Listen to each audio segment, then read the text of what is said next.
Hi guys, welcome back to our channel coding champ Sai alias diploma tribe.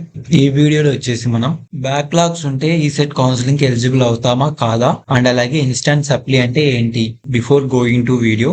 ఇలాంటి information videos కోసం and అలాగే information కోసం Telegram channel, WhatsApp channel create చేశాను.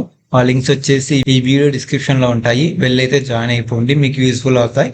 ఇంకా light లేకుండా వీడియోలోకి అయితే వెళ్ళిపోదాం. ద ఫస్ట్ వన్ వచ్చేసి బ్యాక్లాగ్స్ ఏమన్నా ఉంటే ఈ సెట్ కౌన్సిలింగ్ ఎలిజిబుల్ అవుతామా లేదా అంటే, ఇన్ కేస్ మీకు బ్యాక్లాగ్స్ ఉంటే ఈ సెట్ కౌన్సిలింగ్ ఎలిజిబుల్ అవ్వరు. ఇన్ కేస్ మీకు జీరో బ్యాక్లాగ్స్ ఉంటే మీరైతే ఎలిజిబుల్ అవుతారు. డిప్లొమా కంప్లీట్ అవ్వకుండానే మీరు బీటెక్ వెళ్ళేదానికి అవకాశం అయితే లేదనమాట.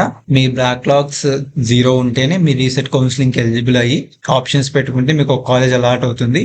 అప్పుడు మీరు బీటెక్ అయితే జాయిన్ అవ్వచ్చు. మీరు అనుకోవచ్చు ప్రెసెంట్ మాకు సప్లీలు ఉన్నాయి, ఫస్ట్ ఇయర్ ఈ థర్డ్ సెమ్ ఈ ఫోర్త్ సెమ్ ఈ అవి మేము ఏప్రిల్లో రాసాము, ఇన్ కేస్ అవి ఫెయిల్ అవుతే మాకేమైనా రీకండక్ట్ చేస్తారా ఫస్ట్ ఇయర్ ఈ థర్డ్ సెమ్ ఈ ఫోర్త్ సెమ్ అంటే, లేదు, మీరు లాస్ట్ అటెంప్ట్ అనమాట.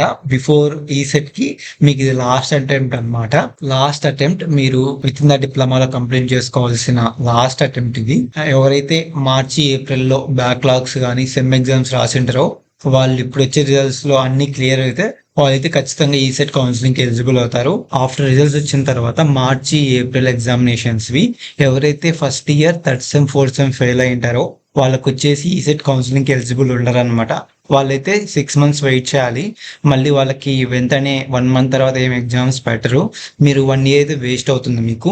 ఇన్ కేస్ ఆఫ్టర్ రిజల్ట్స్ తర్వాత మార్చి ఏప్రిల్ ఎగ్జామినేషన్స్ లో 5th సెమ్ ఫెయిల్ అవుతే మీకైతే ఇన్స్టాన్స్ అప్లై పెడతారు. అండ్ ఆల్సో కొంతమంది డౌట్ ఉండొచ్చు, మేము వచ్చేసి అక్టోబర్ నవంబర్ లో రాసాము, మేము 5th సెమ్ ఫెయిల్ అయ్యాము, అది ఎప్పుడు కండక్ట్ చేస్తారు అనేసి. అది వచ్చేసి ఇన్స్టాంట్ సప్లీ గురించి అనమాట.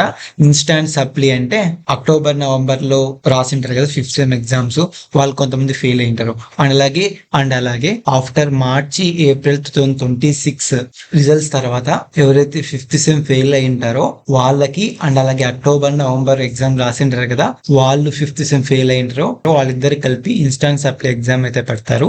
అదే అనమాట ఇన్స్టాంట్ సప్లీ. ఇన్స్టాంట్ సప్లీ అనేది వన్స్ మార్చి ఏప్రిల్ 2026 రిజల్ట్స్ రిలీజ్ అయ్యాక కొన్ని రోజులకి ఇన్స్టాంట్ సప్లీ నోటిఫికేషన్ రిలీజ్ చేస్తారు.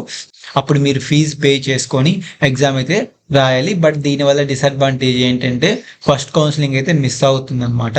అండ్ ఆల్సో చాలా మంది డౌట్ ఏంటంటే ఇన్స్టాంట్ సప్లీలో first year third sem fourth sem exams పెడతారా అంటే, లేదు, ఓన్లీ 5th సెమిస్టర్ ఎగ్జామ్స్ పెడతారు. ఇంకా ఏమైనా డౌట్స్ ఉంటే కామెంట్ బాక్స్ లో మెన్షన్ చేయండి, నేనైతే క్లియర్ చేస్తాను. That's it for video today. Stay tuned to our channel. Thanks for watching.